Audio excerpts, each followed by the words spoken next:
दोस्तों तत्काल टिकट का नया नियम लागू करने के बाद अब इंडियन रेलवे के द्वारा दोबारा से एक और काफी बड़ा नियम लागू किया जा चुका है और इस नए नियम का जो असर है वो टिकट बुक करते समय कई ट्रेनों पर भी देखने को मिल रहा है, क्योंकि ऐसा बताया जा रहा है कि राजधानी दुरंतो समेत ज्यादातर ट्रेनों में यात्रियों को नो रूम देखने को मिल रहा है। इसी के साथ धनबाद से चलने वाली गंगा सतलज धनबाद अलेप्पी एक्सप्रेस के साथ यहाँ से गुजरने वाली कोलकाता जम्मू तवी एक्सप्रेस ट्रेन और इसी प्रकार से दून एक्सप्रेस के साथ साथ लंबी दूरी के लिए चलने वाली जो ट्रेनें हैं, इन ट्रेनों के स्लीपर और एसी वाले कोच में 25% वाला नया नियम लागू कर दिया गया है। और इस नियम के लागू होने के बाद यात्रियों को टिकट बुक करते समय रिग्रेट या फिर नो रूम दिखने लगा है। अब अगर आप भारत के किसी भी हिस्से में रहते हो तो आपकी जानकारी के लिए मैं आपको बता दूं कि ये जो नया नियम है उसको पूरे भारत में ही लागू किया गया है, क्योंकि ऐसा बताया जा रहा है कि हावड़ा नई दिल्ली राजधानी, सियालदह नई दिल्ली राजधानी, इसी के साथ दुरंतो एक्सप्रेस में पूरे जून के महीने में अलग अलग दिनों में नो रूम की सिचुएशन देखने को मिल रही है। तो आइए दोस्तों जानते हैं इस नए नियम के बारे में, जिसके कारण यात्रियों को ट्रेनों में नो रूम की सिचुएशन देखने को मिल रही है। अब जैसे कि दोस्तों हम जानते हैं कि ज्यादातर यात्री ट्रेन में एडवांस टिकट बुक करने के लिए जनरल कोटे यानी कि सामान्य कोटे का इस्तेमाल करते हैं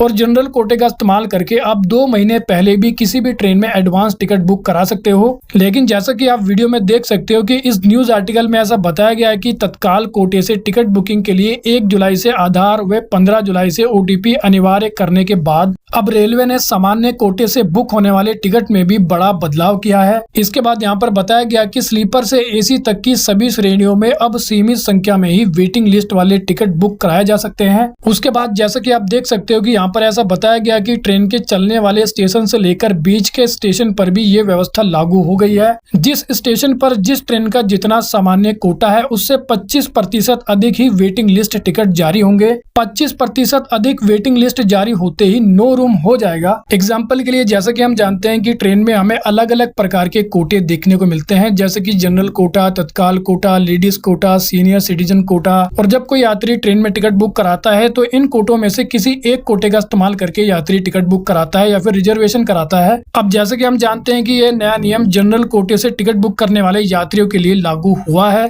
तो इस नए नियम के अकॉर्डिंग ऐसा बताया गया कि अब 25% से ज्यादा वेटिंग टिकट को जारी नहीं किया जाएगा। यानी कि मान लीजिए कि अगर स्लीपर क्लास में टोटल 20 जनरल कोटे वाली सीटें खाली है और जब ये 20 सीटें पूरी तरह से बुक हो जाती है तो उसके बाद IRCTC के सिस्टम के द्वारा वेटिंग टिकट जारी करना शुरू किया जाता है। लेकिन अब ऐसा बताया जा रहा है कि 20 सीटें फुल होने के बाद केवल 5 या फिर 6 वेटिंग टिकट को ही जारी किया जाएगा, क्योंकि जैसा कि हम जानते हैं कि 20 सीटों का 25% 5 होता है, तो इसी कारण अब केवल 5 वेटिंग टिकट को ही जारी किया जाएगा। या फिर हम बोल सकते हैं कि केवल 25% वेटिंग टिकट को ही जारी किया जाएगा। इसी प्रकार से थर्ड AC वाले कोच में जनरल कोटे की 10 सीटें होती है, तो अब 3 से लेकर 4 वेटिंग टिकट को जारी किया जाएगा। और सेकंड AC वाले कोच में टोटल 8 सीटें जनरल कोटे की होती है, तो इसी कारण अब 2 से लेकर 3 वेटिंग टिकट ही सेकंड AC के लिए जारी किए जाएंगे। तो वेल दोस्तों इस वीडियो में इतना ही। I hope you like the video. तो फिर मिलेंगे अगली वीडियो में, जब तक के लिए जय हिंद।